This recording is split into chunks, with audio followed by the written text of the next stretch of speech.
Ate Nena, pautang nga ng noodles, soft drinks, sabon, tsaka load. Sige, kahit next year ka na magbayad, okay lang.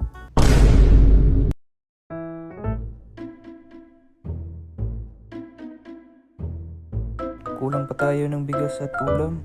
Kukuha na lang ako sa tindahan. Wow ma, feast tayo ngayon ah. Feast nga, pero feast ng utang. Ate, pautang po ng laruan. Pwede bang installment yung sardinas?